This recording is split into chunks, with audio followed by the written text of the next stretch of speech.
remercier évidemment Maxime Chatham à nouveau d'ouvrir cette nouvelle saison de la Voix au chapitre. Avec un nouveau roman, c'est le combienième d'ailleurs, vous comptez ou pas au bout d'un moment? Parce que vous en écrivez un par an. Je ne sais plus si c'est le 13 ou le 14e, parce qu'entre ceux que j'écris, là, je suis en train d'en finir un autre, mais grosso modo on est à 13 ou 14. Bon, alors Léviathan. On est dans le Paris de 1900, celui de l'exposition universelle. C'est de l'histoire d'un écrivain qui s'appelle Guy de Timé, un écrivain désœuvré qui a tout quitté, sa famille, ses amis, et qui a trouvé refuge dans les greniers d'une luxueuse maison close pour écrire un roman, un polar. Il le dit, cette littérature-là qu'il devait pratiquer, ce sont ses mots, après avoir un jour découvert Conan Doyle. Et puis il rajoute, il voulait parcourir l'homme pour en appréhender les zones les plus troubles, alpaguer le lecteur par le mystère du crime pour ensemble descendre là où la morale n'oserait s'aventurer. C'est un peu vous, on y reviendra tout à l'heure. Mais avant d'écrire ce genre d'histoire, eh bien cet écrivain, il va la vivre en s'improvisant détective après la découverte du corps de l'une des pensionnaires de la maison close. Un assassinat que certains vont décrire comme l'œuvre du diable, un meurtre en tout cas que Guy, le héros, va le comprendre très vite, un meurtre qui n'a rien de très isolé. Voilà, je ne veux pas en dire plus, évidemment. On ne va pas trop en dire forcément pendant l'histoire. On va essayer de comprendre aussi, vous, comment vous écrivez, votre style. Mais d'abord, une première question sur cette période, parce que c'est vrai que vous oscillez entre des romans d'aventure, des thrillers géopolitiques, des policiers purs et durs, et puis là, vous êtes dans un thriller historique. 1900, cette période vous a fasciné pour quelle raison? Pourquoi vous l'avez choisi? Je l'ai choisi parce que je voulais faire un livre qui serait peut-être la somme des travaux que j'avais pu commencer jusqu'à présent. Je voulais aussi un livre qui serait une sorte de repère pour moi dans mon écriture, savoir par rapport aux thèmes que j'ai pu traiter. Il faut bien comprendre que sous couvert d'écrire des romans policiers, alors après chaque auteur a sa façon de faire et sa vision de la littérature ou de sa littérature, mais sous couvert de romans policiers qui sont des divertissements et qui me passionnent à écrire. C'est l'homme qui vous intéresse? C'est l'homme qui m'intéresse, c'est la civilisation de l'homme. Et je me suis rendu compte qu'il était temps pour moi de faire un premier bilan après une dizaine de romans sur le sujet, avant de préparer la suite, parce que je me rendais compte que je commençais à m'orienter tout doucement vers autre chose, que ma réflexion était en train de décoller progressivement vers la continuité de cette réflexion sur le mal, sans eux. Ouais.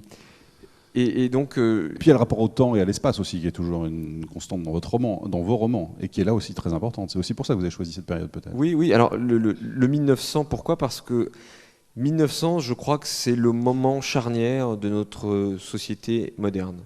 C'est l'époque où tout est en train de se mettre en place de façon définitive. Vous êtes à une époque où l'industrialisation est devenue tellement massive, une production qui est sur des rails, j'ai envie de dire. Et nous sommes sur les prémices de ce que va devenir aujourd'hui la mondialisation, finalement. C'est en 1900 que tout ça est en train de se mettre en place.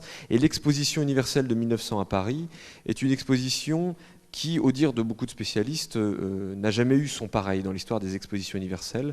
Elle était d'une démesure absolument incroyable. C'était aussi un peu ce voyage-là que je voulais faire avec le lecteur. Et c'est un moment où on amène aux visiteurs, et je dis aux visiteurs et pas aux Parisiens, parce que toute l'Europe et voire le monde entier est venu à cette exposition en 1900, mais on amène aux visiteurs un échantillon du monde entier dans ce qu'il a de plus fou, dans son industrie, dans ses progrès de la science, dans ses colonies, dans tout ce qu'il a de plus réel finalement, ce monde, on va dire, occidental. Et donc, cette exposition-là me permettait d'ancrer mon récit dans quelque chose de très concret, de très représentatif de cette société. En même temps, 1900, c'est le moment où la psychanalyse est en train de naître. Freud vient de publier dans un anonymat total son ouvrage. Mais c'est le moment où les gens se posent des questions. Il y a de plus en plus d'aliénistes qui ont amené leurs théories, Charcot et compagnie. Et on est à un moment où la psychanalyse est en train de tout doucement détrôner le folklore populaire qui régnait, qui faisait un peu office de soins à l'époque spirituelle. Et dans le même temps, vous avez la séparation de l'Église et de l'État. Donc vous avez beaucoup d'éléments qui font que spirituellement, la société est en train de vaciller, elle n'a plus ses fondamentaux, ses bases rassurantes, en tout cas son socle qui s'était posée au fil des siècles. Mais ressemble un peu à celle d'aujourd'hui, quand même. Mais c'est pour ça, et vous allez voir, je vais y venir, parce que vous allez voir ce soir, je suis le roi des digressions et je suis parfois très long à arriver au fil de mon sujet. Et tout ça pour dire que 1900, c'est aussi le moment où la société s'interroge sur ce qu'elle est. Qu'est-ce que c'est qu'être français en 1900 ? C'est une société où la Troisième République n'est pas très sûre d'elle-même, elle est instable, elle est menacée de tous bords, par beaucoup de partis extrêmes aussi. C'est une société où on a peur du voisin, on a peur de l'étranger, on a peur de l'immigré, on a peur des frontières. Et on a également peur d'un phénomène qui est devenu extrêmement important dans les journaux de l'époque, qui est le phénomène des bandes. Ils vont les appeler un peu plus tard les Apaches. Donc c'est pour ça que le terme n'est pas cité dans mon livre, parce que Apache est un terme qui a été utilisé dans la presse, mais un petit peu plus tard, pour qualifier ce qui se passait à cette époque-là, de la même manière qu'on parlait de Belle Époque, après la Belle Époque. Et donc ces bandes de banlieue qui venaient terroriser les Parisiens et les habitants des grandes villes occupaient les unes de journaux la plupart du temps. Donc on est dans une époque où, quand on regarde bien, mais tous ces thèmes sont les thèmes qu'on lit dans les journaux tous les matins. Et je trouvais curieux que 110 ans plus tard, la société n'ait pas beaucoup avancé et en même temps qu'elle ait trouvé sa base, son lancement à ce moment-là. Et puis pour finir, 1900, c'est la période où non pas est né, mais a trouvé son élan trois formes de littérature qui sont nées entre 1850 et 1900. La littérature fantastique au sens 19e du terme, c'est-à-dire un récit dont la fin nous laisse assez peu sûr d'une explication rationnelle ou improbable, du récit donc fantastique, du récit gothique, une littérature qui a trouvé ses lettres de noblesse avec certains ouvrages de Victor Hugo, mais également Mathurin avec le fameux Melmoth que je cite dans mon roman. Et puis enfin, troisième littérature, la littérature policière, qui est née en France et puis qui a été on va dire popularisée dans le monde entier avec Conan Doyle et son fameux Sherlock Holmes. Et donc ces trois littératures-là, en 1900, sont des littératures reconnues, établies. Et je trouvais légitime de faire un roman qui se passera en 1900, sachant que ce sont mes thèmes de prédilection, ces trois littératures-là, et que je voulais jouer avec ces codes narratifs-là pendant tout le roman. Voilà. Très bien. Merci. Une longue digression. Tout à fait. Alors 1900, bon, quand on se documente sur une époque comme ça, c'est plus simple qu'effectivement si vous aviez écrit sur l'Antiquité, parce que les documents sont assez proches. Vous avez récupéré beaucoup de photos, je crois. Vous avez essayé de récupérer des photos de l'époque pour plusieurs milliers. En fait, j'ai regardé récemment la documentation que j'avais amassée pour ce livre. C'est entre 6 et 7 000 pages de texte et plusieurs milliers de documents photographiques, de plans, de cartes. Parce que je ne peux pas me permettre de situer une intrigue telle ou telle rue de Paris, sachant que cette rue n'existe peut-être pas à ce moment-là, que le tracé a pu être modifié, que le nom même de la rue a pu être changé en 110 ans. Donc il faut des cartes d'époque, il faut des photographies pour décrire chaque lieu, à quoi ressemble une rue, un bâtiment, et puis l'exposition universelle, ça a été le gros du travail aussi. Ouais. Il paraît que ça c'est une petite anecdote, vous avez procuré un ticket d'entrée de l'exposition universelle de l'époque, c'est vrai? Oui, il est sur mon bureau, il y est encore d'ailleurs. Pour tous mes livres, j'essaye vraiment de me plonger dans mon sujet. J'essaie de me préparer, de m'immerger, de faire le voyage dans mon sujet, dans les différentes disciplines qui vont être les fils rouges de mon récit.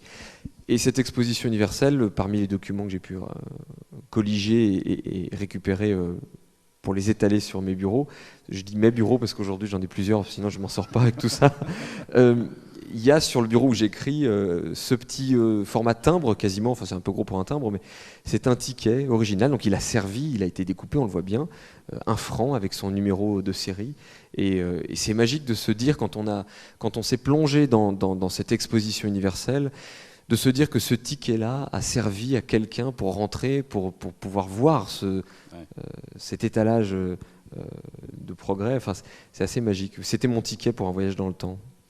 L'univers des maisons closes, juste une parenthèse sur cet univers-là, en quoi c'est un cadre intéressant pour un romancier ? C'est intéressant, particulièrement en tout cas pour ce livre-là, parce que ce sont les deux grandes notions profondément humaines qui sont dans mon récit, d'une part Eros, de l'autre part Thanatos. L'amour, la mort. L'amour et la mort.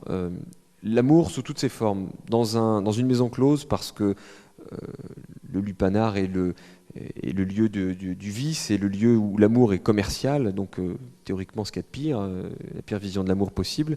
Et en même temps, parce que dans ce contexte-là, j'allais pouvoir raconter des choses, mettre en valeur des personnages qui seraient intéressants à voir vivre, et puis suggérer en quelques mots seulement des tas de choses qui nous parleraient tous. Les maisons closes, en général, soulèvent l'imagination facilement. Et dans ce contexte d'amour commercial, je pourrais facilement développer, en tout cas c'est ce que je me disais au départ, et ça a été quand même confirmé par l'écriture, que l'amour plus pur, plus beau, peut naître de façon assez surprenante ou de façon assez intéressante pour le romancier. Et puis de confronter Eros à Thanatos, c'était forcément le meilleur moyen de mettre en valeur ces notions d'opposition qui sont présentes dans tout le livre, avec Némésis, Hubris, etc. Tout ce que je cite régulièrement dans le livre pour équilibrer le roman et son histoire. Alors Guy de Timé, il est donc romancier. C'est la première fois que vous avez un romancier comme héros de roman. C'était sans doute pas un hasard. Vous dites des choses très intéressantes sur le roman, la façon d'écrire le romancier. Alors je vais citer une phrase de Guy qui dit « Je suis un romancier, c'est un art qui nécessite l'observation et l'empathie pour l'espèce humaine. Avant de construire chaque personnage, je le fouille en profondeur jusqu'à ses racines les plus intimes, celle-là même qui explique son comportement. Dans le cas de notre affaire, je ne fais qu'appliquer à la réalité les filtres que j'utilise pour mes personnages. » C'est très intéressant parce que vous aviez sans doute envie de vous amuser aussi avec ce pouvoir qu'a le romancier et que vous avez, vous, avec ces personnages qui jouent avec eux.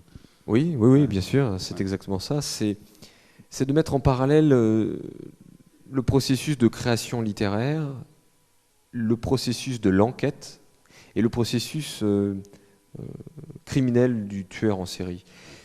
Je m'explique, c'est d'une part le romancier qui tente de cerner son personnage pour lui faire interagir avec des faits qui seront cohérents, et de la même manière l'enquêteur essaye de comprendre des faits, d'étudier des faits pour remonter à une personnalité.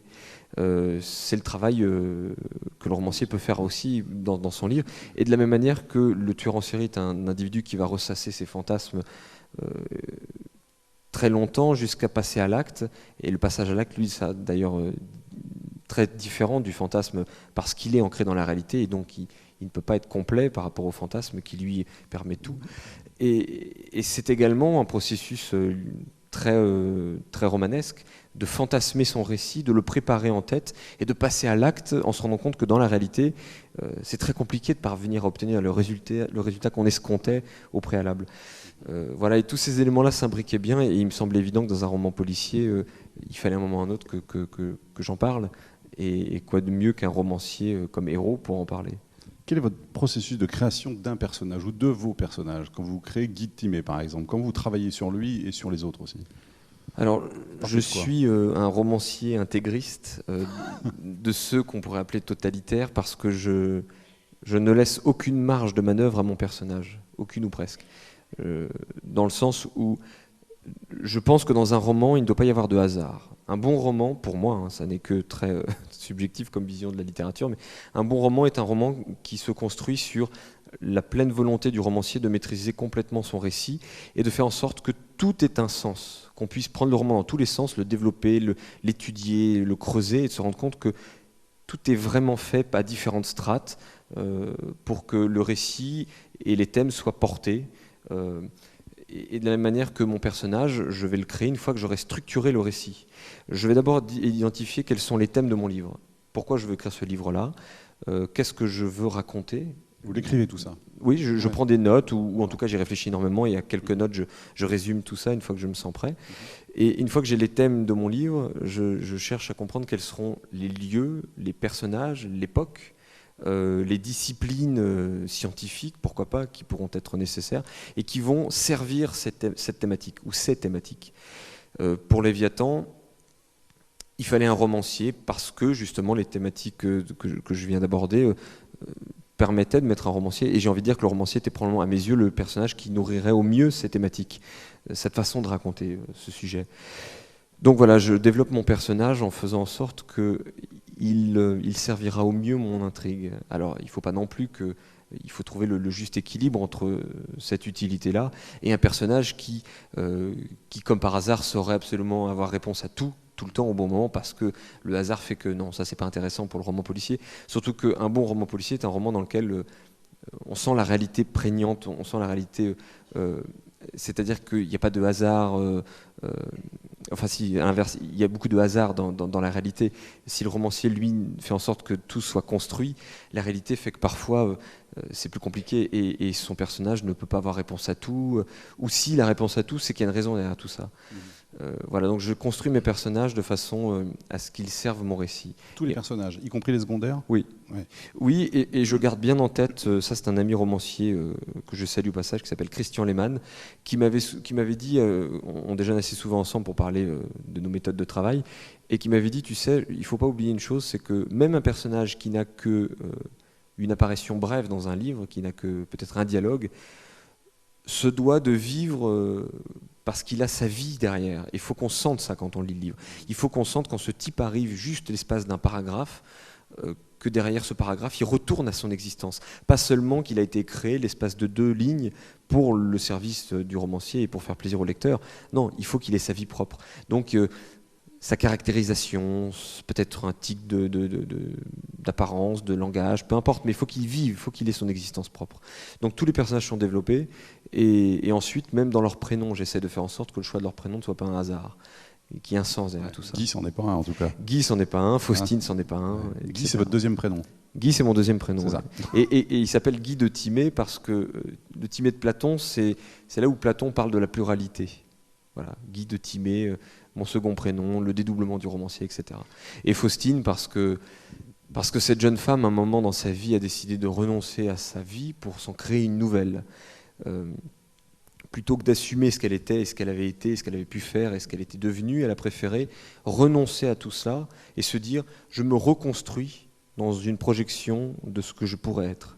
Et à partir de là, elle a fait un pacte avec elle-même, avec la pire part d'elle-même, avec sa part d'ombre, avec sa part diabolique. Elle a dit « je n'assume pas, je renonce ». Partant de là, pour ne jamais oublier ce qu'elle a été tout de même, se souvenir que ça a été un cheminement complexe et difficile et qu'elle va devoir le payer probablement toute sa vie parce que cette part d'ombre à elle est encore présente et toute sa vie l'alimentera et l'influencera.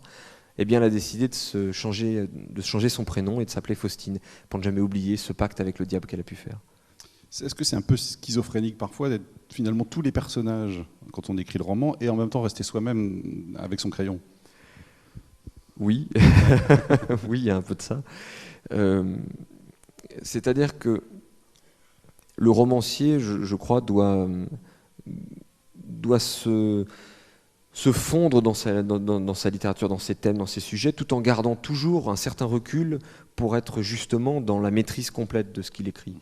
Alors c'est pas évident, c'est-à-dire que c'est à la fois s'imprégner des scènes, s'imprégner de tous les sens qu'on va pouvoir mettre en avant dans le récit, vivre la scène comme si on y était, et en même temps toujours garder un peu de recul pour se dire non, là c'est pas possible, là je deviens trop long, ma digression n'a plus de sens. Une belle digression, c'est très paradoxal, mais c'est une digression qui apporte quelque chose, même si ça n'apporte pas quelque chose de prime abord. Et il faut savoir toujours se corriger, retirer, rajouter, savoir pourquoi la virgule à ce moment-là, pourquoi tel mot, pourquoi tel adjectif plutôt qu'un autre. Et ça, c'est un travail où on jongle en permanence entre je suis tel et tel personnage et en même temps je reste du point de vue d'un autre personnage. J'ai une focalisation interne ou externe à tel ou tel moment. Il va falloir que je travaille avec, parce que le point de vue du romancier dans le récit est important. Il ne faut jamais le perdre de vue, sinon on n'est plus cohérent dans son écriture. Le travail du style, jouer sur les effets de style différents en fonction du résultat qu'on veut obtenir sur le lecteur, parce que c'est ça aussi, un romancier c'est un grand manipulateur qui va travailler pendant des heures pour faire en sorte que vous ressentiez telle ou telle émotion au moment où il aimerait que vous la ressentiez. Alors c'est pas toujours réussi, mais en tout cas c'est ce qu'on essaie de faire. Et oui, il y a un travail de schizophrénie permanente, mais sur différentes échelles, à la fois entre les personnages, à la fois entre les différents degrés de narration, et puis dans la construction même du récit, où on se dit, non, tiens, là j'avais prévu ça pour telle et telle raison, mais il y a un moment où je vais devoir faire ça parce que ça ne fonctionne pas, parce que thématiquement je sens que là j'y suis pas, et que de la même manière, dans les émotions, je sens que là j'ai quelque chose que je peux développer, que je dois développer, parce que ce serait criminel de ne pas aller s'amuser dans cette direction-là. Donc voilà, donc c'est une schizophrénie, mais j'ai envie de dire c'est une schizophrénie très contrôlée. Alors est-ce que c'est une schizophrénie ? C'est un dédoublement multiple de personnalités que l'on essaye de contrôler plus ou moins bien à chaque moment. Est-ce qu'il faut que les personnages vous soient attachants pour que vous les écriviez ? Il faut qu'ils le soient d'une certaine manière, c'est-à-dire que je n'aime pas lire des romans dans lesquels le héros va être un personnage avec lequel je ne me sens pas d'affinité ou je ne l'apprécie pas. Très étonnamment, un de mes romans préférés, c'est Voyage au bout de la nuit. Et pourtant, le héros n'est pas vraiment un héros. Mais il y a quelque chose de formidable, peut-être grâce à l'écriture de Céline. Et puis, même ce personnage de Bardamu, dans ce qu'il a parfois de plus lâche, de plus malsain par moments, reste toujours touchant parce que Céline nous permet d'aller au fond des raisons pour lesquelles il est comme ça. Et c'est ce qu'il faut faire. Et de temps en temps, j'aime à m'amuser avec certains personnages des criminels. C'est ce que je vais vous demander. Ouais. Oui, et à les mettre en avant sous une autre forme que celle du monstre, parce qu'il ne faut pas oublier que même un tueur en série, dans la réalité, est un individu, et que s'il est tueur en série, c'est qu'il y a eu un moment, il s'est opéré différentes étapes, des équilibres majeurs qui font qu'une souffrance s'est mise en place et que de cette souffrance a découlé une personnalité très singulière, pour ne pas dire en marge. Alors, entendons-nous bien, je ne cherche surtout pas à excuser les tueurs en série, je ne cherche surtout pas à leur donner le bon rôle, loin de là. J'ai fait de la criminologie, donc j'ai étudié beaucoup d'affaires, et je suis même plutôt grand partisan de ceux qui, avec beaucoup de tristesse, affirment qu'il n'y a pas de solution pour ces gens-là, qu'hélas, compte tenu de leur personnalité, on ne peut pas les relâcher dans la nature après une période de 20 ans de prison, parce qu'hélas, leur construction fait qu'à un moment ou à un autre, ils repasseront à l'acte. Alors on va parler de votre style, et puis de la structure narrative d'un thriller, c'est toujours très très particulier. D'abord, vous êtes un obsédé visuel, c'est clair. Oui, c'est vrai. Je crois pouvoir dire aujourd'hui, je suis un grand cinéphile, j'adore regarder des films. Vous regardez une dizaine de films par semaine au moins? Ça dépend des périodes, il y a des fois où ça peut être le double, il y a des fois où je regarde pas. Là, ça fait un mois et demi que j'en ai pas regardé un parce que j'ai pas eu une seconde à moi entre l'écriture et les voyages. Mais oui, j'essaie de regarder beaucoup parce que autant j'aime lire, autant je me rends compte aujourd'hui que je suis probablement plus influencé par le cinéma que par la littérature. Parce qu'il y a dans l'ingéniosité des metteurs en scène, en tout cas de certains, et pour le coup je ne parle pas des metteurs en scène modernes. Modernes oui, mais également, il suffit de prendre Orson Welles, voilà, ça a été de tout temps, ou Fritz Lang, et on se rend compte qu'il y a une volonté de sans cesse réinventer la grammaire cinématographique, qu'on ne trouve pas énormément dans la littérature. La littérature, elle, est toujours un peu plan-plan. Il y a assez peu de théoriciens de la littérature qui s'amusent à raconter des romans, à faire des romans, pas seulement à être écrivain, mais être aussi romancier, et à jouer avec le style d'un livre à l'autre. Alors, j'ai pas cette prétention, moi, d'en être capable. En revanche, je me rends bien compte que ce qui m'intéresse, quand je vois un plan ou un mouvement de caméra un peu original ou qui m'amène à quelque chose, je me dis, tiens, comment est-ce qu'il a suscité cette émotion chez moi? Et je me repasse la scène et je me rends compte qu'il y a des choses intéressantes dans la façon dont ça a été fait, dans la technique. Et je me demande comment est-ce que je peux, moi, avec les mots, obtenir ce type de résultat. C'est ça. Avec quelle figure stylistique, avec quel effet vous faites? C'est ça. Qu'est-ce que vous utilisez dans ces cas-là? Alors déjà, dans un premier temps, c'est trouver le ton juste par rapport au livre que je vais écrire. Beaucoup de mes lecteurs m'ont dit, avec Léviathan, votre écriture est un peu différente, on ne vous reconnaît pas. Mais je me souviens aussi qu'on m'avait dit la même chose à l'époque du Sang du Temps, quand j'avais enchaîné avec la trilogie du Mal et le Sang du Temps, qu'on m'avait redit la même chose après avec les Arcanes du Chaos. Il y a une écriture que j'adapte. Alors, je n'ai pas probablement pas le talent et le génie qu'auraient certains écrivains de pouvoir vraiment avoir une écriture totalement différente et de la travailler pendant des années et des années, mais en tout cas j'essaie de m'amuser à faire en sorte que mon écriture, mon ton, la tonalité de mon écriture soit la plus cohérente avec le récit. Et si sur certains romans, je vais aller chercher à avoir une écriture plus concise, avec des phrases courtes, des retours à la ligne réguliers, avec peut-être moins d'adverbes, moins d'adjectifs, d'autres romans comme Léviathan, je vais m'attarder davantage sur certaines digressions que je m'autorise, sur certaines descriptions plus longues. Et puis je me suis replongé pas mal dans la littérature de la fin du 19e pour me rendre compte qu'il y avait quand même un goût de la description de nos sens qu'on a un peu perdu aujourd'hui, et il s'attardait davantage sur l'odeur d'une tarte. C'est un exemple que je prends souvent, mais ça m'a marqué. Balzac qui nous parle pendant peut-être un tiers de page de l'odeur d'une tarte dans une maison. Enfin, c'est quelque chose qu'on voit assez peu aujourd'hui. Ça existe encore, heureusement, et je me suis dit, il y a des choses comme ça qu'il faut faire. Il faut que je retrouve ce goût-là et ce plaisir-là aussi dans l'écriture de remettre des petits détails, des petites choses qui vont ancrer le récit dans une réalité pleine de sens, de toucher, d'odeur, de visuel. Voilà, donc pour ce livre-là, j'ai essayé de réfléchir davantage à ce type d'écriture-là et de trouver parfois d'être moins aussi dans l'effet, comme je peux l'être parfois dans certains livres, où je vais chercher un effet stylistique pour accélérer le suspense. Et là, la difficulté est de faire en sorte qu'il n'y ait surtout pas de suspense artificiel. Là, c'est encore autre chose. Mais dans ce récit-là, j'essayais surtout, dans Léviathan en tout cas, d'être moins dans l'accélération et plus de me poser davantage finalement dans l'écriture. Donc, chaque scène que vous écrivez est visualisée par vous avant dans votre Oui, esprit. oui, toujours. j'essaie vraiment de la voir et quand je la vis, d'écrire ce que je vois tel que je l'imagine. Je me fais souvent des petits croquis, des lieux, l'interaction, le personnage. Oui, et ce sont parfois des longues didascalies que je vais écrire, mais parce que c'est comme ça que je vois les choses. Et mon travail aussi derrière consiste parfois à corriger beaucoup ça. Sur Léviathan, j'étais très souvent trop descriptif. Je décrivais trop d'éléments qui ne servaient vraiment pas à la narration et qui n'apportaient rien du tout. Voilà, décrire quelqu'un qui rentre dans une pièce, qui pose sa valise, qui allume la lampe à gaz de telle manière, qui prend telle chose, qui range dans sa poche. Il y a un moment où c'est trop. Il y a certains éléments qui vont permettre de créer une ambiance, une atmosphère. Ça, c'est nécessaire, c'est important. À partir du moment où cette atmosphère est posée, je pense qu'on peut se permettre de rentrer dans autre chose, de revenir de temps en temps à une petite touche d'atmosphère pour qu'elle reste présente à l'esprit du lecteur, mais il ne faut pas trop en faire non plus. On voit comme c'est complexe en tout cas, on vous écoutez. Vous visionnez beaucoup de films, c'est vrai. Je crois que même que quand vous écrivez, vous faites des pauses entre midi et deux, vous mettez un film et vous reprenez l'écriture après. C'est ça qui vous permet de souffler un peu? Assez souvent, oui. Assez souvent, j'aime bien... le midi, c'est ma pause.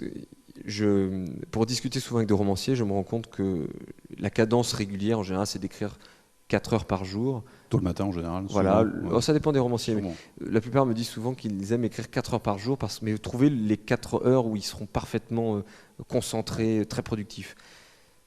J'ai jamais réussi à faire ça. Et considérant l'écriture comme un travail, comme un muscle qu'on remuscle, qu'on découvre aussi, dont on essaie de tester les performances de différentes manières, je trouve intéressant d'écrire à tout moment. Et quand je suis dans un livre, je suis tellement pris par mon histoire, par mes personnages, dans une concentration, que chaque moment trop long pendant lequel je n'écrirai pas est un moment de perdu. Et est un moment de perdu dans lequel je ne récupérerai pas cette perte. Il y a des éléments qui vont se perdre à jamais dans le néant créatif. Du coup, j'écris à peu près toute la journée, du matin au soir, et si possible 7 jours sur 7, non-stop, pendant quelques mois, le temps d'écrire mon livre. Sur les fins de romans, j'écris parfois 14 heures dans la journée. Je vous raconte pas l'état dans lequel je suis humainement, mais j'ai besoin de ça. Je suis dans mon récit et j'ai le sentiment que de me couper, même aller dormir, c'est une perte. Il y a quelque chose que je ne retrouverai pas au réveil. Et pour le coup, après il y a des moments où je vais tester parce que je sais aussi qu'il y a des moments du matin où parfois je me lève très très tôt, je vais me lever à 4 heures du matin parce que je sens qu'il y a une scène que j'ai besoin d'écrire dans un état de concentration particulier. Et cette concentration, je vais la trouver très tôt le matin. Alors je me lève à 4h, à 4h30, je suis devant mon écran et j'écris comme ça non-stop jusqu'à 10h, 11h du matin. Parfois c'est le contraire, j'écris toute la journée, puis à un moment je fais une longue pause le soir parce que je suis fatigué, j'ai la tête un peu comme ça. Et je me dis, tiens, je sens quelque chose là. Et j'y retourne à 23h et jusqu'à pas d'heure, parce que là j'ai une scène, quelque chose qui va sortir à ce moment-là. Et tout ça pour dire que l'écriture, ça se fait de façon assez... D'abord, il faut s'écouter, je crois. Et puis, il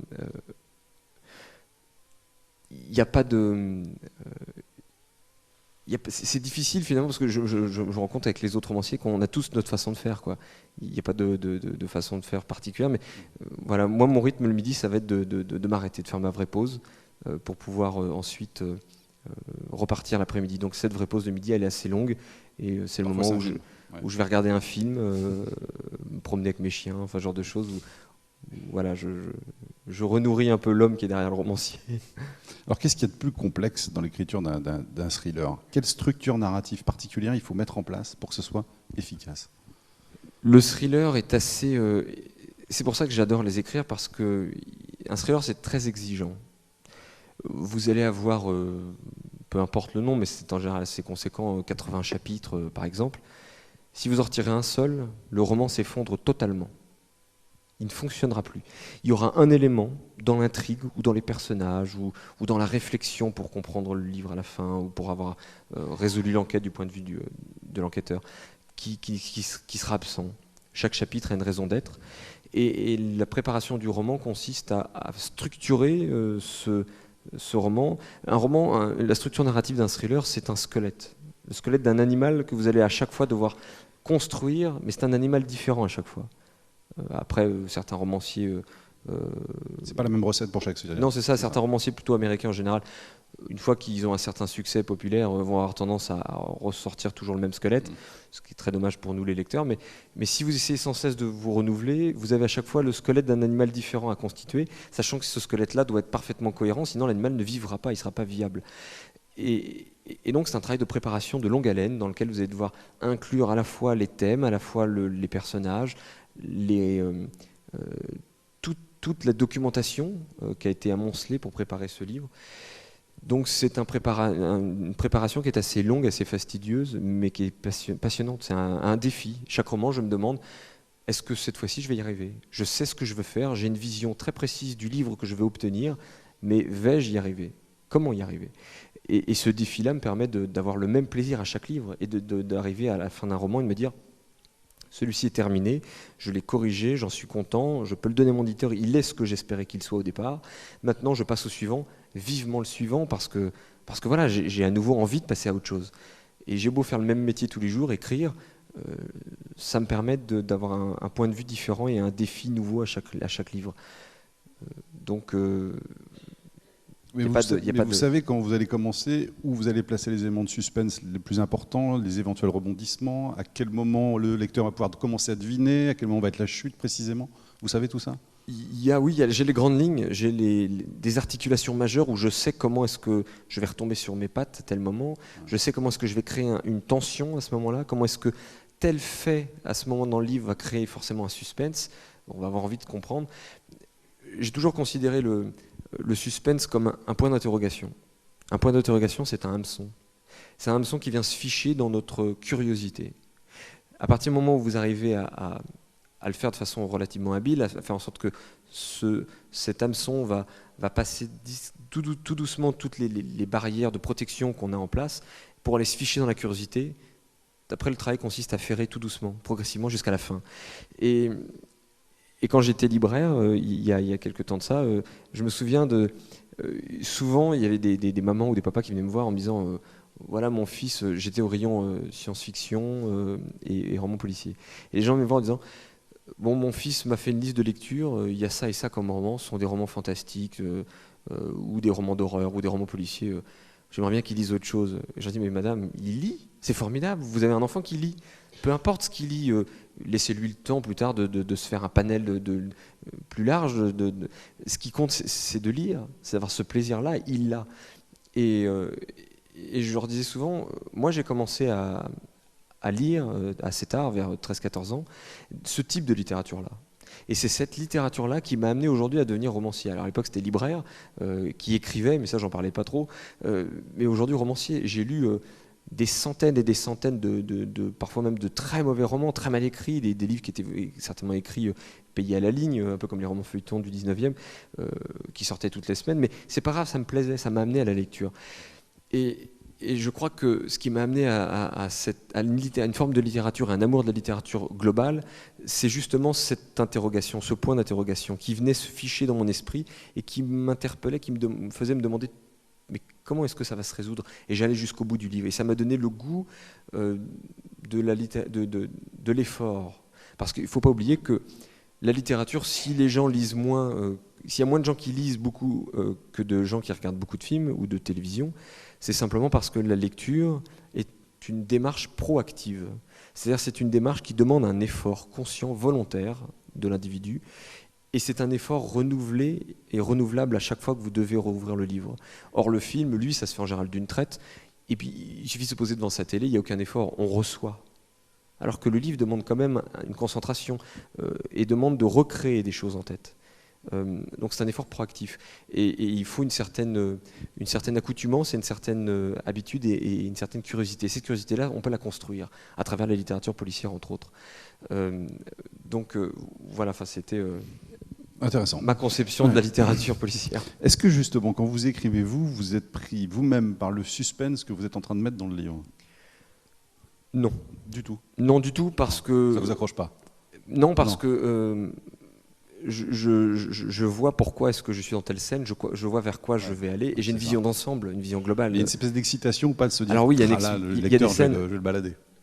Alors non, il n'y a pas l'excitation de balader le lecteur, il y a l'excitation très égoïste du plaisir que j'ai dans la scène. De me dire, oh là là, je m'amuse comme un fou à écrire cette scène, à trouver le bon mot, et me relire et me dire, voilà, je suis entré dans une scène en me disant, ça va être compliqué, je ne sais pas comment je vais m'en sortir, mais il faut que je le fasse. Et de se dire à mi-chemin, je suis content, là j'ai des choses qui fonctionnent. Et c'est excitant de se relire, de se dire, là ça marche, là j'ai quelque chose qui fonctionne. De la même manière que... Il y a aussi souvent l'inverse. À mi-chemin dans une scène, je me dis, ça ne fonctionne pas, j'y suis pas parvenu. Qu'est-ce qui ne fonctionne pas? Est-ce que c'est des petits éléments que je peux corriger ou est-ce qu'il faut que je la réécrive entièrement, intégralement? Il y a toujours une excitation. L'excitation de se dire, j'y arrive, je suis dedans, c'est plaisant. Ou l'excitation de se dire, bon, j'y suis pas arrivé, mais je vais trouver pourquoi. Je vais y arriver, forcément j'y arriverai. Il suffit de travailler et de s'y remettre. Et donc oui, il y a un plaisir maintenant. J'ai un rapport à l'écriture qui est égoïste dans un premier temps.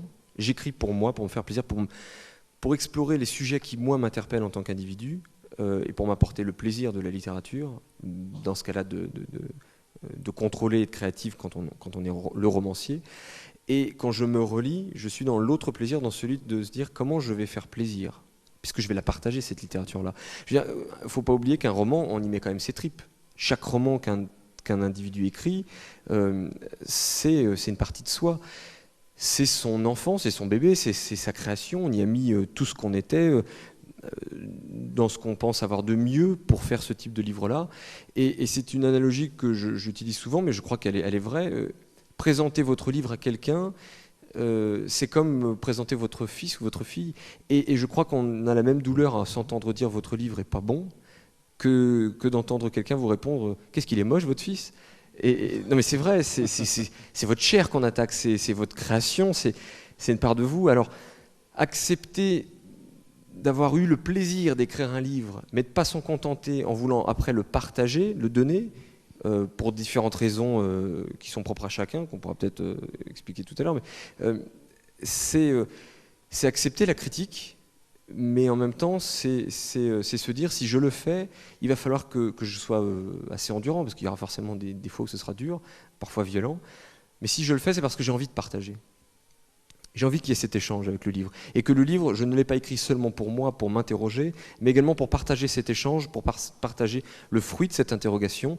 Et ce qui est extrêmement rassurant dans le succès d'un livre, ce qui est gratifiant, je crois que ça dépasse l'aspect de l'ego ou quoi que ce soit, c'est juste le fait de se dire que le succès d'un livre, c'est le succès d'une réflexion personnelle, parce qu'écrire, c'est un processus de solitude, et lire, c'est un processus de solitude également. C'est accepter de sortir du monde pour ensuite aller s'enfermer dans les pages d'un livre. Donc s'isoler de la société, de ses proches, de ses collègues, etc. Et ce processus de solitude, de se rendre compte qu'il est partagé sur un livre, ça veut dire que le livre derrière abrite des thématiques, des réflexions que l'on partage à plusieurs. Et donc cette solitude devient une solitude mitoyenne. Et ça, c'est rassurant pour le romancier. Voilà. Et donc quand j'écris d'abord pour moi, mais ensuite je me relis pour l'autre, pour le partage, pour ce moment où je me demande comment est-ce que ça va être perçu, comment ça va être échangé, est-ce que je suis clair dans ma réflexion, est-ce que je ne suis pas trop dans une digression qui, moi, me fait plaisir, mais qui n'interpellera pas l'autre à qui je m'adresse. Est-ce qu'il y a un ton et une musique particulière lorsqu'on écrit comme ça un thriller historique plutôt qu'un thriller qui aurait lieu de nos jours? Est-ce que c'est vraiment complètement différent? Il y a une différence de ton. J'ai envie de dire que la différence de ton sera celle que l'on se donne. j'aurais pu écrire ce livre-là sur le même style que j'avais, par exemple, en écrivant la théorie Gaïa, avec une écriture un peu plus,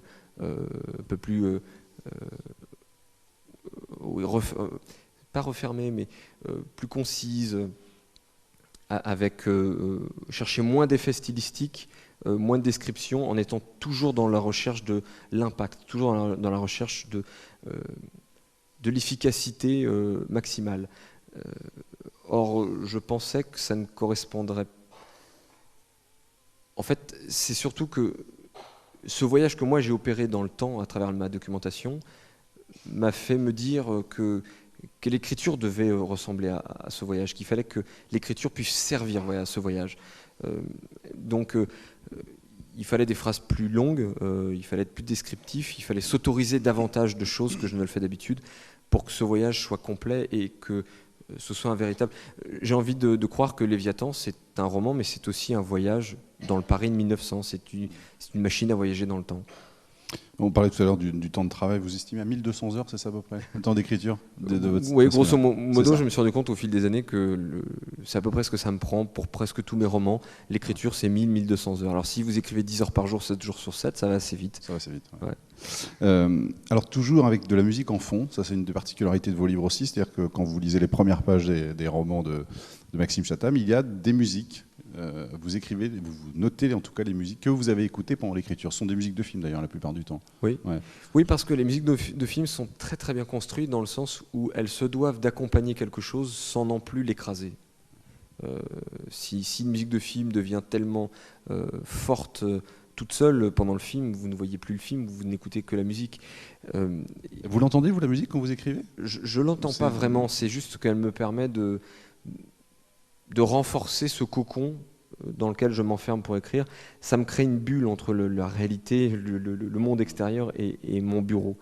Et puis ça me porte. J'ai toujours adoré cette connivence qu'il peut y avoir entre la musique et l'imagination. Et c'est quelque chose que je faisais en tant que lecteur. J'adorais lire avec... je portais la même attention à sélectionner, à passer beaucoup de temps pour sélectionner la bonne musique de film que l'attention que j'avais à sélectionner le bon livre que j'avais envie de lire au moment. Parce que vous savez, je crois qu'on est très souvent, enfin, à force d'en discuter, je me rends compte que c'est quelque chose que je retrouve très souvent. En général, les lecteurs aiment collectionner les livres en sachant qu'ils n'auront pas le temps de les lire. Parce que au moment où on se rend compte qu'on en a plein sur l'étagère, on se dit j'aurai toujours le bon livre au bon moment. Ça veut dire qu'en fonction de l'émotion du jour, au moment où je suis dans tel état d'esprit, j'ai envie de lire tel type de livre. Ben, je vais dans ma bibliothèque, j'en ai 20 d'avance. Je suis sûr sur les 20, j'aurai le bon livre. Il suffit de prendre le temps de tiens, c'est celui-ci, aujourd'hui c'est celui-ci que je vais lire. Et ben, je porte la même attention avec la musique parce qu'il faut que la musique corresponde à peu près à l'atmosphère du livre. Et c'est ce que je fais aussi quand j'écris. Donc j'essaie de sélectionner un maximum de musique. J'ai un chargeur à CD où j'en mets une 50aine au début. Et puis au fur et à mesure de la préparation, de la documentation, j'écrème, je retire tout ce qui ne correspond pas trop bien pour ne garder que quelques CD. Et au fur et à mesure des mois d'écriture, je retire et je tourne avec 5 à 10 CD sur la fin. Et je sélectionne les 3-4 musiques qui sont pour moi les plus en adéquation avec les thèmes de mon livre. Est-ce que c'est en explorant, là je passe plutôt au sujet que vous traitez dans l'ensemble, en explorant la part la plus sombre de l'homme, comme vous le faites vous, qu'on peut mieux le comprendre ? Je ne sais pas si on peut mieux le comprendre, mais en tout cas on peut en comprendre une part qui, à mon goût, n'est pas assez exploitée, explorée. J'ai toujours eu des frustrations quand j'étais adolescent, c'est un terme assez amusant je trouve. En approchant la vingtaine, j'étais à la fois terrorisé et à la fois passionné par l'aspect sombre de l'homme. J'ai grandi dans les années 80 avec des gens qui n'arrêtaient pas de me dire, je ne sais pas si c'est une bonne chose, mais un jour ou l'autre, ça sera peut-être la fin du monde parce que les Russes vont nous envoyer un de leurs missiles nucléaires. Et ma chanson préférée, c'était Russian de Sting, qui posait cette question. Est-ce que les Russes, j'espère que les Russes aiment autant nos enfants que nous aimons les nôtres. Alors avec le recul et aujourd'hui, je me rends compte que ça a été bien ridicule, mais ça m'a fait me poser beaucoup de questions et j'ai vécu dans un climat d'insécurité permanent qui fait que j'ai eu peur de ce que l'homme était capable dans ce qu'il avait de pire. Et comme à cette époque-là, les films et les romans de l'époque étaient forcément inspiré par ces choses-là, c'était des choses très noires, très sombres. Le film dont on parlait tous quand j'étais môme, c'était Terminator. Terminator, c'est une vision apocalyptique de notre avenir. Et c'était comme ça pour beaucoup de choses. J'adorais les films des années 70 comme Soleil Vert. Soleil Vert, c'est pareil, c'est une vision apocalyptique du monde. Et du coup, j'ai grandi avec ça, et je crois qu'en arrivant à peu près vers la vingtaine, j'étais un peu terrorisé par ce que l'homme était capable de faire. En tout cas, dans le fantasme que l'homme se fait de ce qu'il est capable de faire quand il est le pire. Et j'ai eu envie de comprendre ce qu'il y avait derrière tout ça. Et mes études de criminologie m'ont permis d'étudier beaucoup de dossiers criminels et de me rendre compte que le tueur en série est probablement aussi intéressant et fascinant pour la société moderne parce qu'il est le croque-mitaine des temps modernes. Cet individu dont une société a systématiquement besoin pour poser les jalons de ce que l'on peut et de ce que l'on ne doit pas faire. Et c'est la psychanalyse, donc c'est 1900, c'est la psychanalyse et la science qui ont finalement amené à ce succès du tueur en série. Parce que pendant très longtemps, on avait le monstre sous le lit ou dans le placard qui permettait d'avoir cette figure monstrueuse, ce monstre, ce garde-barrière de la civilisation, de la société. Or, il y a un moment où la science et la compréhension de la construction d'un individu nous a amené à nous dire, en tout cas la société, ok, tout ça c'est des histoires d'enfants, c'est pas vrai. Or, on a toujours besoin. Une société se construit systématiquement sur une part de lumière, une part d'ombre, et des équilibres au milieu de tout ça. Et ces équilibres-là, quand on a eu passé de mode le monstre et tout ce qu'il y a pu y avoir à travers l'histoire, il a fallu en trouver un autre. Et cet autre-là, ça a été le tueur en série. C'est ce croque-mitaine, parce que c'est un individu qui est réel. On ne peut pas en nier la réalité. On le voit tous les jours dans les médias. Et en même temps, on voit bien qu'il n'est pas fou. Je mets de côté tous les 15% à peu près de tueurs en série considérés comme cliniquement fous, mais 85% d'entre eux sont ce qu'on appelle sociopathes ou psychopathes. Eux sont des individus qui savent très bien ce qu'ils font, une notion du bien et du mal, et se construisent dans la souffrance, dans la destruction de l'autre.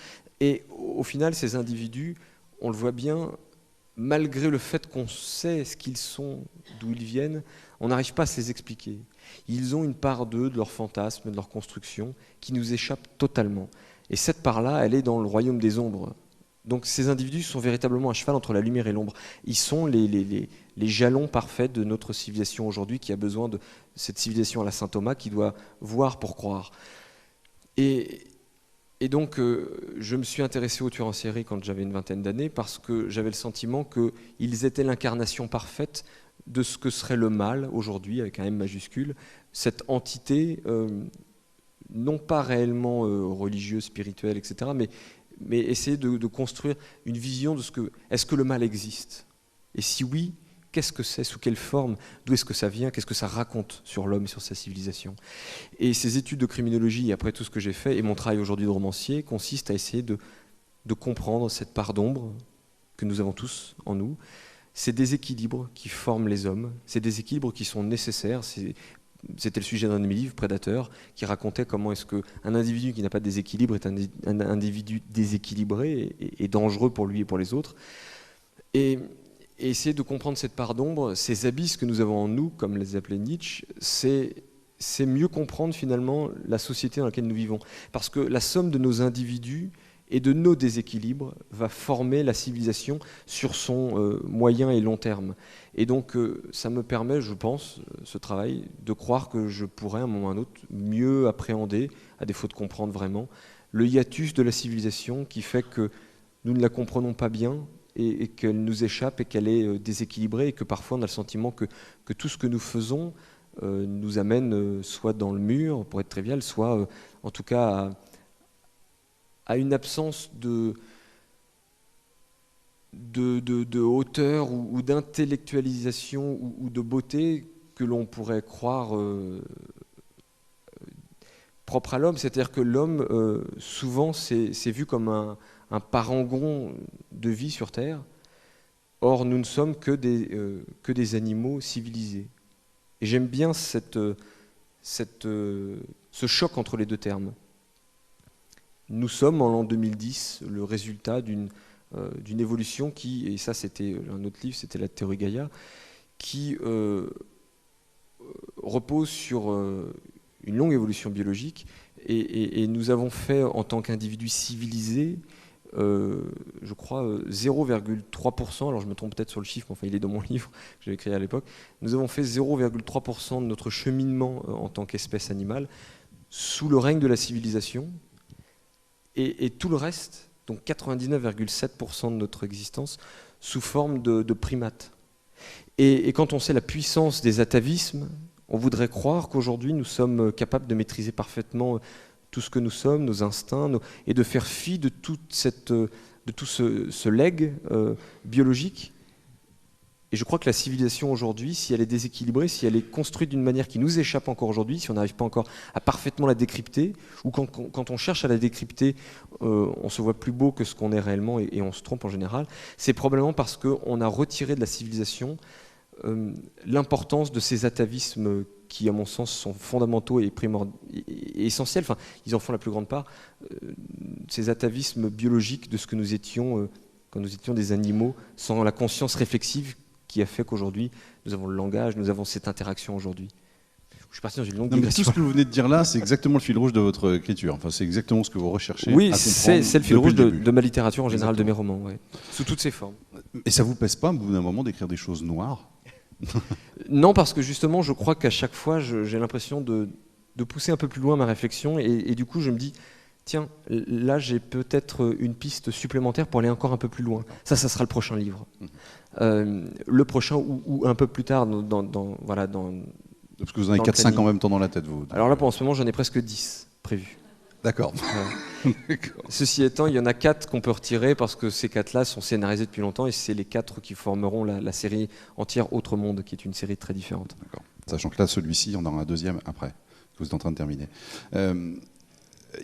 Alors les gens qui vous écoutent, qui vous ont jamais lu, se disent ces romans, ça va être terrible, ça va être du sang partout, des serial killers, etc. Alors que vous, c'est effectivement toujours très réaliste, mais il n'y a pas de violence gratuite. Et ça, c'est vraiment une limite que vous êtes fixée. Oui. Ouais. Oui, c'est très très important, je crois, de trouver le juste équilibre, dans un sens comme dans l'autre. Je ne me retrouve pas du tout dans, moi qui suis cinéphile et je regarde quand même pas mal de séries télé aussi, je ne me retrouve pas du tout dans les séries télévisées américaines, pas dans toutes, mais dans certaines, qui lénifient la violence, les experts pour ne pas les citer, dans lequel finalement le crime et le cadavre et tout le drame qui va autour n'est qu'un moyen finalement de raconter une histoire rigolote et surtout de mettre en avant le génie des types qui mènent l'enquête. Ça me plaît pas, ça. J'ai fait de la criminologie, donc j'ai assisté à 12 autopsies dans ma vie. 12, je m'en souviens bien parce que je peux vous dire qu'on n'en oublie jamais aucune. J'ai lu des centaines et même des milliers de pages d'enquêtes criminelles sur les tueurs en série. J'ai passé du temps avec la police, surtout aux États-Unis, où je partais en immersion un mois entier sur des dossiers, etc. Et ce que j'ai retenu de tout ça, c'est que on ne peut pas traiter la violence et le crime avec des artifices qui l'adoucissent, qui la transforment en quelque chose d'excusable ou d'acceptable. Ça ne me convient pas, ça ne me plaît pas, ça. Et je veux raconter des histoires policières parce que cette histoire de point d'interrogation, de curiosité, de défi dans la structure narrative, etc. Parce que c'est une forme de littérature que j'aime quand elle est traitée de cette manière-là. Et je trouve qu'elle n'est pas assez traitée de cette manière-là, d'ailleurs, par les romanciers qui font du polar, en général. Mais ça, c'est un avis personnel. Mais en même temps, si je veux raconter ces histoires-là, je me dois quand je raconte un crime, une scène de crime, un corps, etc., de dire les choses telles qu'elles sont. De ne pas être complaisant avec la violence, surtout pas, de ne pas être gratuit, de savoir s'arrêter au bon moment, là où ça n'informe plus le lecteur, ça n'ajoute plus rien à la compréhension, ni à l'atmosphère nécessaire, etc. Donc là, je dois couper, parce que ça m'arrive des fois pris dans la scène d'en rajouter un peu trop, et à la relecture, je me dis, là, c'est pas nécessaire. Ce mot-là, il est en trop, ça choque. Est-ce que je veux choquer? Est-ce que c'est nécessaire de choquer? Qu'est-ce que ça apporte de choquer? Oui, non. Si c'est pas nécessaire, ça doit retirer. Si c'est nécessaire, alors il faut peut-être le faire encore un peu mieux que ça. Et voilà, et le tout étant de trouver l'équilibre pour que la scène de crime soit parlante, et en même temps qu'elle ne soit pas trop non plus... faut pas qu'il y ait de complaisance, il ne faut pas être gratuit, c'est important. Et ce que je reprochais aux romans policiers que je lisais avant d'écrire, avant de faire de la criminologie, c'était justement J'aimais pas le type qui rentre dans une pièce, qui a un corps, l'odeur est infecte, il ressort, il a des hauts de cœur. Ça me parlait pas, ça.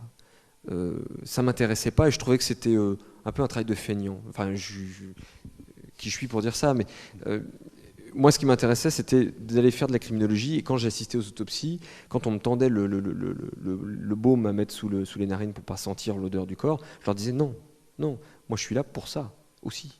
Je veux être confronté à ces choses-là parce que je ne décrirai pas une odeur infecte, je ne dirai pas une odeur infecte, je décrirai ce que mon personnage ressent et sent, et le lecteur se dira bon sang, c'est infect. Et je crois que c'est là que c'est efficace, c'est là que ça fonctionne dans la littérature policière, lorsque le romancier n'oublie pas que son travail, c'est d'amener le lecteur, lui, à poser des adjectifs sur des scènes, et pas à poser les adjectifs directement sur la scène et laisser après l'imagination du lecteur faire tout le boulot. C'est un travail, c'est trop facile. Et voilà, et donc j'essaie vraiment de trouver le juste milieu. Alors, vous nous dites depuis tout à l'heure que vous avez suivi des études de criminologie, mais il faut bien dire aux gens qui sont là que vous l'avez fait pour écrire.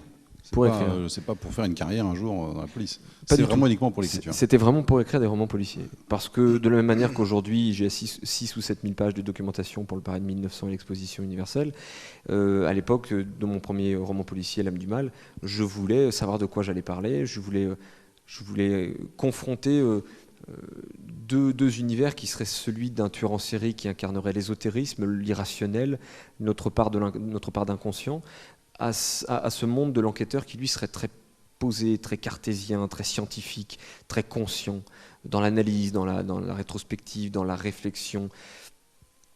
Et je ne pouvais pas le faire sans une connaissance minimale de ces univers-là, de la psychiatrie criminelle, du profiling, de l'autopsie, enfin de la médecine légale, de la police technique et scientifique. Donc j'ai fait une formation, et puis avec cette formation-là, qui était une formation de base, je l'ai complétée avec des contacts dans tous ces univers-là, et puis beaucoup de lectures. Et vous continuez à vous tenir informé de ce qui se passe? Alors, je suis abonné à quelques revues spécialisées américaines. Maintenant, je le fais pas non plus. J'achète pas tout ce qui sort aux États-Unis, parce qu'aux États-Unis, ils sortent des nouveaux bouquins sur le sujet, des bibles techniques quasiment tous les mois. En revanche, dès que j'ai besoin pour un livre, oui, je vais chercher dans la discipline où j'ai besoin.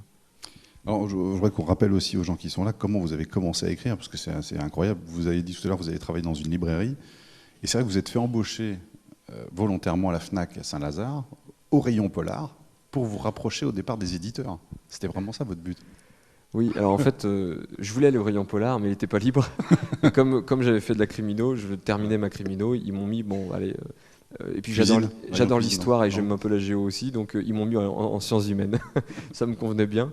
Et puis dès qu'il y a une place en littérature, j'ai pris la place en littérature. Et puis dès qu'il y a eu la place en polar, j'ai pris la place en polar. J'ai noyauté les cours d'histoire justement sur la politique du noyautage m'avaient servi à trouver la bonne place que je cherchais à la FNAC. Et alors j'ai choisi la FNAC parce que au début, je m'étais dit, un libraire indépendant, si j'arrive à me faire engager, ce sera génial, il y aura peut-être un amour du livre formidable, etc. Et puis après, je me suis dit, oui, mais c'est un mauvais plan. J'avais fait pas mal de métiers alimentaires avant ça qui ne m'avaient pas servi pour l'écriture et qui étaient parfois même des contraintes au final. Et je voulais trouver un métier qui me rapprocherait de ce que j'aime, la lecture, la littérature, et en même temps qui pourrait peut-être me servir en tant qu'apprenti romancier. Vous aviez déjà écrit des polars à ce moment-là? J'étais en train d'écrire L'âme du mal, et j'avais écrit Le Cinquième règne avant ça. Et puis d'autres choses que j'ai jamais publiées parce qu'elles étaient très mauvaises. Et du coup, je me suis dit, non, il faut que j'aille dans une grande structure, une structure qui a de l'importance pour les éditeurs, où il y a un retour, un contact direct, et dans laquelle je pourrais, si je me débrouille pas trop mal, peut-être peser un tout petit peu pour que quelques éditeurs remarquent mon existence et m'invitent une fois de temps en temps au lancement d'un bouquin, et que le jour où j'aurai mon livre et je me sentirai prêt, je puisse leur dire, je vous ai jamais dit, mais en fait ça fait quelques années qu'on se connaît et j'écris, est-ce qu'éventuellement vous pourriez me donner un avis à défaut de me publier, mais au moins me dire comment je peux progresser. Et c'est un peu comme ça que ça s'est passé, c'est-à-dire que je suis entré à la FNAC pour ça. Et j'ai contacté les éditeurs. Au bout de 2 ans et demi de FNAC, j'ai contacté tous les éditeurs que j'avais connus, que j'avais rencontrés, et avec lesquels j'étais parfois devenu ami aussi. Et je leur ai donné mon livre en leur disant, voilà, dites-moi ce que je peux faire pour progresser, pour qu'un jour peut-être je sois publié. Et très paradoxalement, celui qui m'a édité pour commencer mon métier, c'est Michel Lafon, C'est le seul avec lequel je n'avais jamais eu le moindre contact, avec qui j'avais pas prévu d'envoyer un manuscrit parce que j'étais un peu... mine de rien, faire photocopier, relier, etc., 600 pages, parce que le manuscrit faisait 600 pages, ça coûte un peu d'argent, x 10, ça coûte des sous, et du coup j'avais sélectionné, j'avais fait mes comptes, et je ne pouvais pas en envoyer plus de temps ce mois-ci, donc j'avais dit, bon, allez, Michel Lafon, non, j'en vois pas, je le connais pas, et c'est le premier qui m'a répondu, parce que voilà, je vous raconte l'histoire brièvement, mais en fait, j'ai un ami représentant qui vient me voir un jour et qui me dit... au fait, t'en es où ? C'était le seul avec qui je discutais, mis à part quelques collègues librairie, mais c'est le seul qui savait depuis longtemps que j'écrivais. Il me dit, t'en es où de ton bouquin ? Tu devais le finir. Je lui dis, mais c'est fini, corrigé. Là, je commence à l'envoyer aux éditeurs. Il me dit, t'as pas un exemplaire ? Si, j'en ai un dans mon casier, justement, il m'en reste un, j'hésite à l'envoyer à plusieurs éditeurs. Il me dit, donne-le-moi, cet après-midi, je vais chez Michel Lafon, je vais leur passer. Je me dis, ouais, bon, on sait jamais, après tout, pourquoi pas. Je comptais plutôt sur d'autres éditeurs, mais je lui donne le bouquin et il me dit, la semaine prochaine, vendredi prochain, il fait un déjeuner avec quelques libraires spécialisés dans le polar pour parler de la nouvelle collection qu'il voudrait lancer de best-sellers américains qu'il traduit en France. Ni une ni deux, je me débrouille pour me faire inviter. et je me retrouve à table, alors j'arrive avec une demi-heure d'avance. Je demande où est la table, etc. Et je demande si Michel Lafon a des préférences pour s'asseoir à tel ou tel. J'étais assez machiavélique, je le reconnais. et on me dit, il aime bien être face à la vue, voilà. Alors je me dis, bon, je me mets là, comme ça, peut-être qu'il se posera là, puis face à l'entrée, il arrivera, il n'aura plus qu'à s'asseoir là. Coup de bol, il arrive juste après, et il se pose juste à côté. Donc pendant une demi-heure, on discute. Et ma grande chance, c'est que, ayant eu la possibilité d'aller très souvent aux États-Unis depuis que j'étais môme, et de lire beaucoup, y compris en anglais, j'ai un peu une double culture franco-américaine et j'ai pu, parce que lui, son objectif à l'époque, c'était je vais acheter sur le New York Times, la liste des best-sellers du New York Times, tous les best-sellers en polar qui ne sont pas encore achetés dès qu'ils sortent, dès qu'ils sont best-sellers. Et il venait de commencer à le faire avec 2-3 bouquins, et je me suis permis, du haut de mes 25 ans, de lui dire, écoutez, je pense que c'est peut-être pas une bonne stratégie, parce que culturellement, ce qui marchera aux États-Unis ne marchera pas nécessairement en France. On n'a pas la même culture, on n'aime pas les mêmes choses. Un best-seller aux États-Unis ne sera pas best-seller en France nécessairement, voire parfois pas du tout. Et je lui ai dit, vous voyez, tel ou tel auteur, je ne suis pas convaincu du fait que ça marche en France. Par contre, celui-ci, il n'a jamais été traduit, moi je l'aime bien, et peut-être que... Il me dit, bon d'accord, il avait noté tout ça. Et d'ailleurs, il a publié entre-temps certains de ces auteurs-là. Et à la fin du repas, comme on avait beaucoup discuté, il m'a dit, bon écoutez, c'est gentil, si je peux vous remercier un jour, on vous envoie des bouquins, n'importe quoi, vous appelez, on fera ça. Et éventuellement, ce que vous pourriez faire, il y a depuis une semaine sur un de vos bureaux un manuscrit qui s'appelle L'âme du mal, et si vous pouviez au moins me faire une fiche de lecture et pas m'envoyer une lettre type qui me servira à rien du tout, malgré des qualités indéniables d'écriture, votre livre n'a pas retenu l'attention de notre jury. Je la connais par cœur parce que je la connaissais avant même de la recevoir, tellement je l'appréhendais. Et il m'a dit, bon, écoutez, nous on marche pas comme ça, on publie pas des auteurs français. Les auteurs français qu'on fait, c'est des coups médiatiques, c'est des stars, mais les jeunes auteurs, on sait pas faire et on fait pas, ça nous intéresse pas. Je verrai si quelqu'un chez nous peut le lire et éventuellement, mais je vous garantis rien. Bon, c'était un vendredi midi, et puis le mardi qui suit, à 22h, c'est le genre de truc que vous imaginez, on s'en souvient toute sa vie, je me souviens des moindres détails. J'étais en train de peaufiner à nouveau mes corrections, de modifier des choses, rajouter des trucs, enfin, ce qu'un auteur fait toujours s'il décide pas à un moment de donner son manuscrit à un éditeur et de dire basta. Et le téléphone sonne, à 22h, je me dis qui c'est ? Je décroche, oui, allô Maxime, c'est Michel Lafon. Je voudrais te parler de ton manuscrit, je viens de le finir à l'instant. Et là, je ne l'ai pas cru. J'ai cru que c'était un copain à moi dont je ne reconnaissais pas la voix qui me faisait une blague. Alors je l'ai un peu envoyé balader sur le coup. Je dis ouais, bien sûr, c'est ça. Et puis mon livre est un chef-d'œuvre. Et puis ça me fait un gros chèque. Et puis un blanc. Et il me dit non, mais c'est vraiment Michel Lafon. Et j'ai vraiment lu ton livre. Et là je me décompose. Je me dis mais bon sang, je crois que c'est vraiment sa voix. Et voilà. Et on s'est vu un peu après. Et c'est parti comme ça. Et vous l'avez vendu à combien, L'âme du mal ? Pardon ? Combien d'exemplaires vendus ? Alors, je fais toujours la part des chiffres entre les chiffres éditeurs et la réalité. C'est comme les manifestants et la police, exactement. C'est pareil. Alors le ratio est peut-être pas aussi important que ces derniers temps, mais cependant, encore que j'ai de la chance, je suis tombé aujourd'hui dans une maison d'édition qui est grande pour ça, et pour beaucoup de choses, qui ne triche jamais avec ça. Mais j'adore Michel Lafon, mais c'est vrai que de temps en temps, je voyais les chiffres de vente de mes livres, je faisais... Il ne m'a pas payé ça, moi. Alors, la réalité, sur la première année, c'était 18 000 exemplaires, ou 22 000, je ne sais plus, enfin, quelque chose comme ça, en grand format, qui était pour moi inespéré et qui était, même dans l'édition, un très très beau chiffre, parce que un best-seller, c'est plutôt 20-25 000, et des livres qui dépassent les 100 000, il n'y en a pas beaucoup. Donc, dans une économie de marché dont ces chiffres-là sont un peu les modèles à atteindre, 18 ou 22, je ne sais plus, enfin, j'étais heureux. Alors je voyais 50 000 exemplaires dans la presse,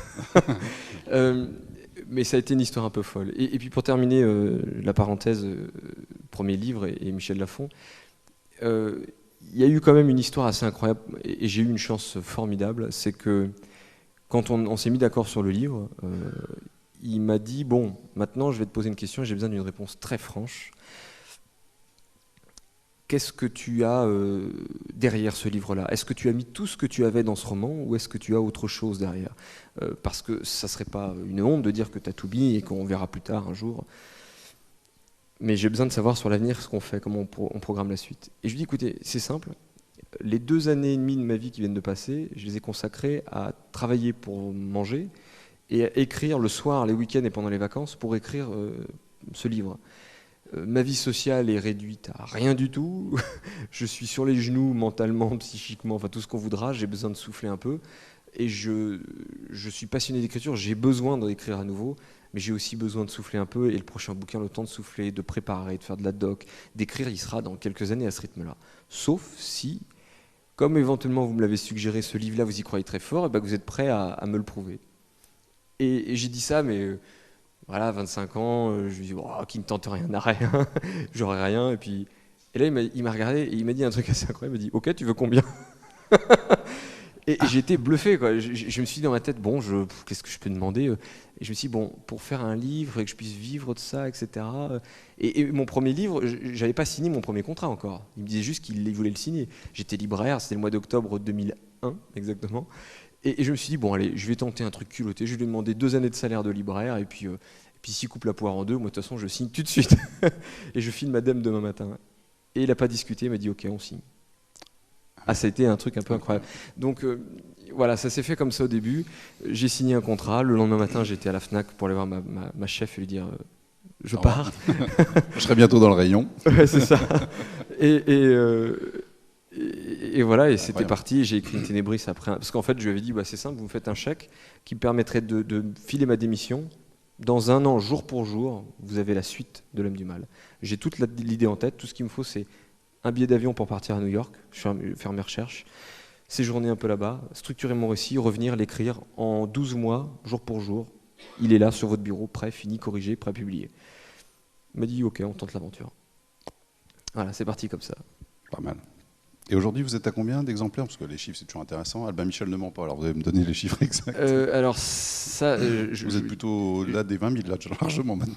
Alors un peu plus. Je ne les connais pas dans le détail précisément parce qu'il y a un moment où on est tellement dans l'écriture, dans le bouquin, etc., qu'on ne s'intéresse plus trop aux chiffres. Une fois qu'on est rassuré, on est moins soucieux de se dire que on est, grosso modo, je crois, entre 110 et 130 000 exemplaires selon les livres. C'est bien. C'est vrai que, juste pour poursuivre la parenthèse sur le premier livre, que vous avez reçu quelques mois plus tard, alors que le livre était sorti, une réponse d'un éditeur qui vous a dit, justement, c'est ça, non? Oui, ça c'est une lettre que j'ai gardée parce que à l'époque j'ai envoyé mon livre à plein d'éditeurs. Mon rêve était d'aller chez Albin Michel, je dois bien l'avouer. C'était pour moi la maison idéale et d'y rentrer quelques années plus tard me l'a confirmé. Mais c'est vrai que je me disais Albin Michel, etc. Et Albin Michel ne m'a jamais répondu à l'époque. Probablement aussi parce que ça s'est fait tellement vite entre le moment où j'ai donné mon manuscrit à Michel Lafon et à tous les éditeurs et le moment où j'ai été publié, il s'est écoulé 4 mois et demi à peine. Et du coup, la plupart des éditeurs ont vu le bouquin sortir et je pense n'ont pas pris la peine de répondre, c'était trop tard. Mais j'ai reçu un éditeur qui m'a envoyé une belle lettre en me disant malgré des qualités indéniables, votre livre... Et celle-ci, je l'ai gardée en me disant bon, bah, peut-être que dans 1 an ou 2... j'aurais de changer de métier parce que voilà, ça ne marchera pas et que je continuerai d'écrire mais dans mon coin. Mais au moins, celle-là, je la garderai parce que j'ai été édité. Et du coup, aujourd'hui, avec le recul, bah, je la garde. Et vous envoyez cette lettre alors que vous étiez déjà dans les rayons et que ça marchait déjà. Oui, en plus, ça marchait bien. Donc, c'était... Vous avez voulu être comédien même à une époque, je crois que vous avez fait du théâtre. Il paraît que vous avez joué dans une adaptation d'Angélique Marquise des Anges, c'est vrai ça? Ouais, C'est énorme quand même, quand on voit ce que vous écrivez aujourd'hui. Ouais.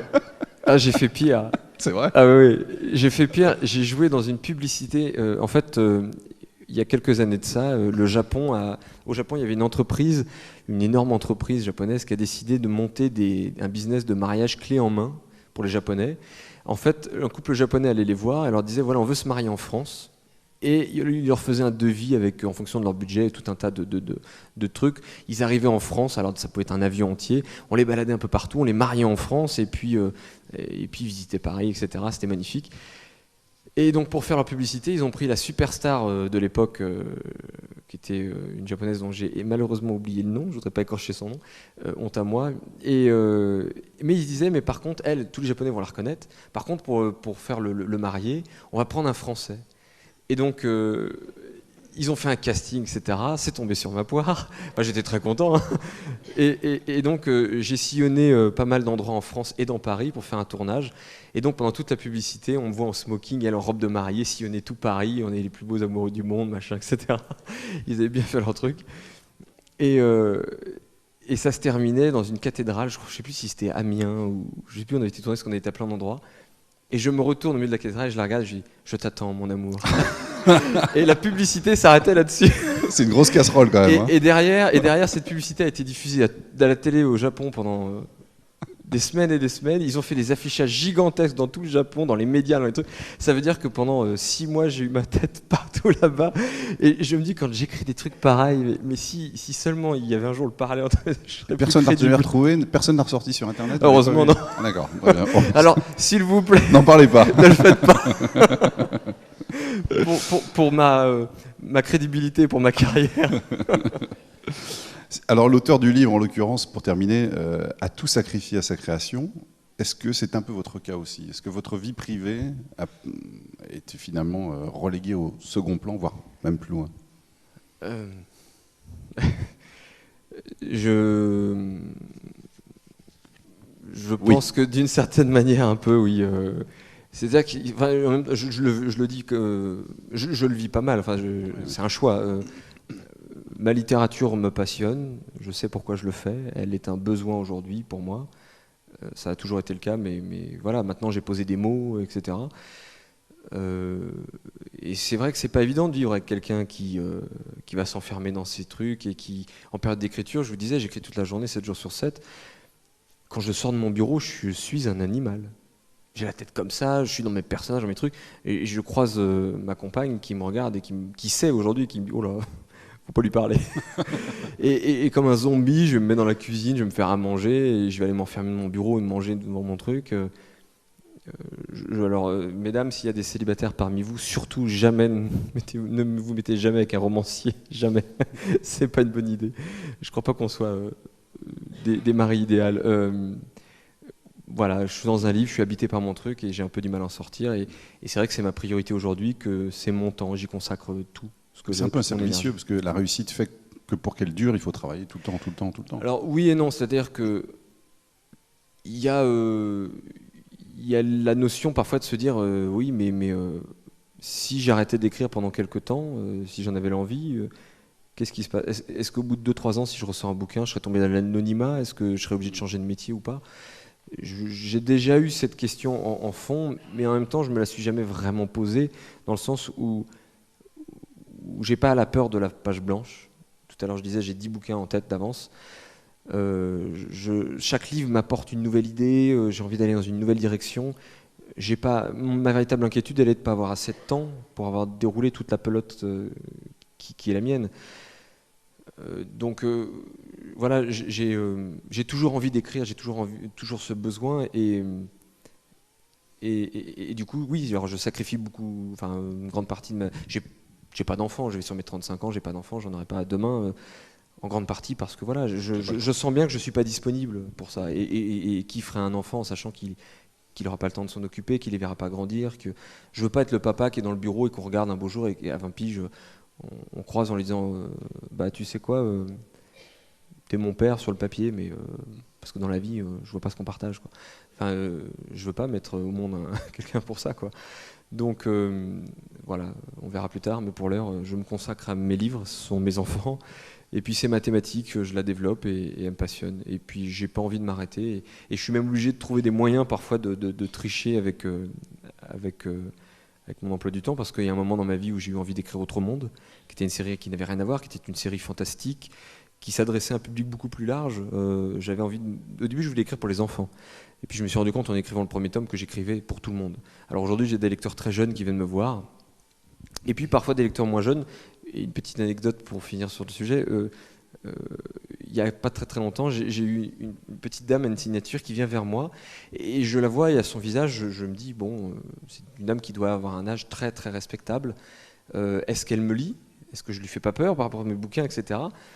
En plus, elle tenait à la main un de mes thrillers, pas un livre d'Autre Monde. Donc j'étais en droit de me dire, bon, c'est un livre inquiétant, une petite mamie qui, j'estimais peut-être d'avoir 80, 90 ans. Et elle arrive vers moi et je m'attends à ce qu'elle me dise ce qu'on me dit parfois aussi. C'est pour ma petite fille, mon petit-fils, etc. Et elle me tend le bouquin et je lui dis, bonjour, ce serait pour... je ne sais pas trop le moment si c'était pour elle ou pas. Et elle me dit, elle me donne un prénom. Et je lui dis, c'est vous? C'est un prénom qui faisait un peu ancien. Et un peu surpris, je lui dis, c'est pour vous? Elle me dit, non, non, c'est pas pour moi, monsieur. C'est pour ma maman, elle vous adore. Non. Alors, du coup, je me dis que j'ai des lecteurs qui vont de 10-12 ans à 100 et quelques années, peut-être. Excellente anecdote. Est-ce qu'il y a des questions pour terminer pour Maxime Chatham? Oui, monsieur, il y a une question, on va vous apporter un micro. Juste là. Merci.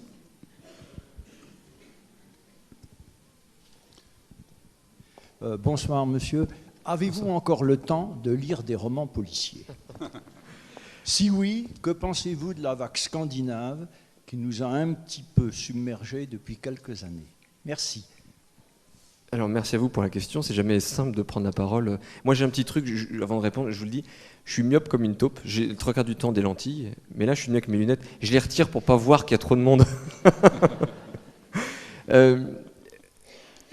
Alors, je reconnais que j'ai pas beaucoup de temps pour lire. Enfin, pour lire des romans. Je lis aussi souvent que possible. Je lis des revues scientifiques et surtout beaucoup d'essais sur des disciplines qui m'intéressent pour le roman à venir ou pour les romans à venir, les romans que j'aimerais écrire un jour. Du coup, je prends beaucoup de notes et ça me laisse très peu de temps pour des lectures de divertissement, de plaisir. Et je pense que c'est aussi en rapport à... Vous savez, quand vous faites quelque chose, plus vous le faites, plus vous devenez exigeant avec vous-même, mais aussi avec ceux qui le font. Et pour le coup, en roman policier, très souvent, j'ai lu des livres qui me tombaient des mains où je me disais, soit je trouvais que l'auteur n'avait pas de... Il y avait juste une histoire policière, mais il n'y avait rien derrière, et ça me dérangeait.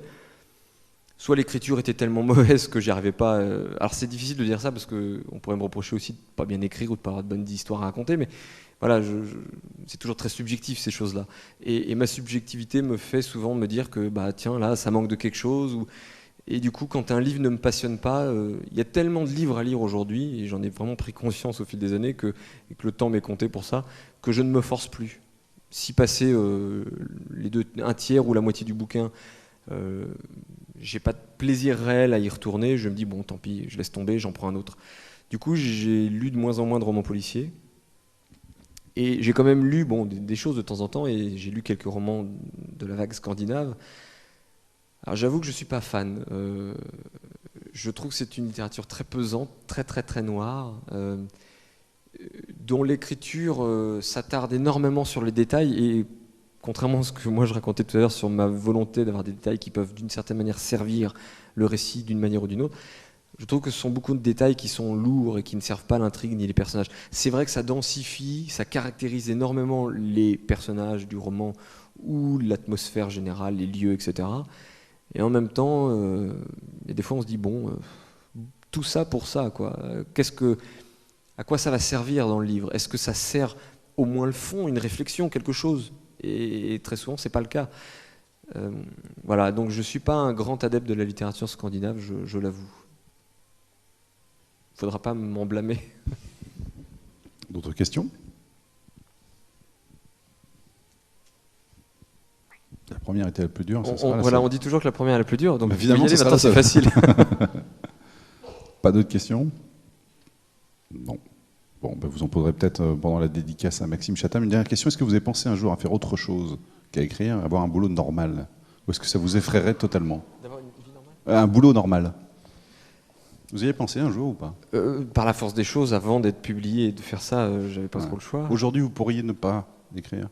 Ça vous semblerait possible? Non, je pourrais pas ne pas écrire, ça c'est une évidence. En revanche, si demain j'étais obligé oui, probablement. Ouais. Au grand regret de ma famille, je suis pas quelqu'un de très économe, quoi. Quand j'ai de l'argent qui rentre, moi, je le dépense, j'en fais profiter. Et puis je pense que ça sert à ça, d'avoir la chance de gagner un peu d'argent dans sa vie, c'est de se faire plaisir et d'en faire profiter les autres.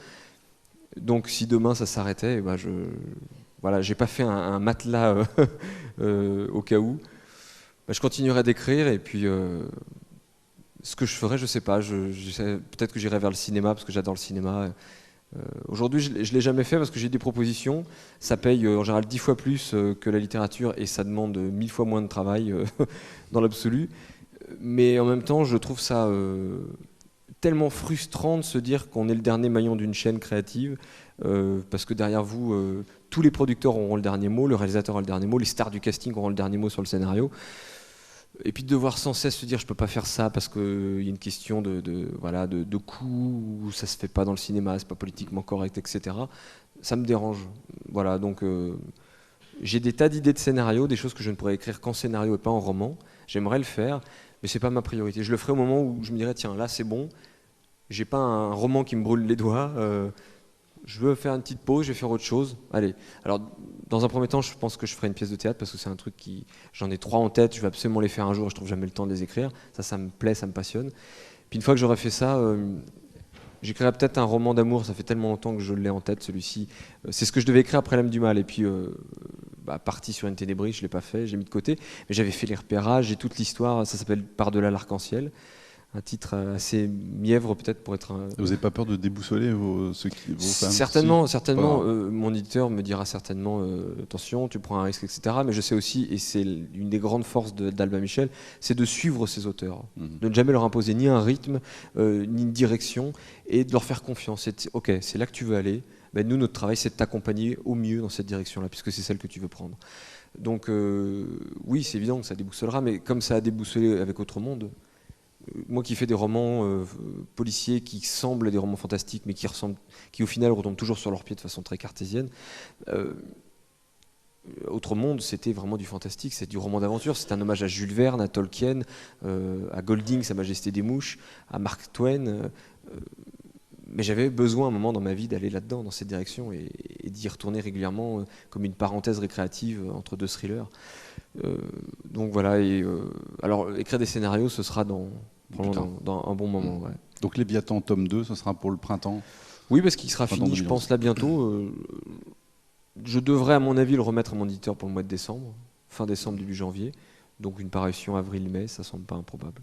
Merci, parce que rares sont les auteurs qui ont aussi bien parlé de leur travail, de romanciers en tout cas. Avec autant de digressions surtout. Passionnant, non, c'était vraiment sincèrement passionnant. Merci beaucoup, vous allez signer maintenant votre livre. Merci Maxime Chatham. Merci beaucoup, merci, c'est un plaisir, merci.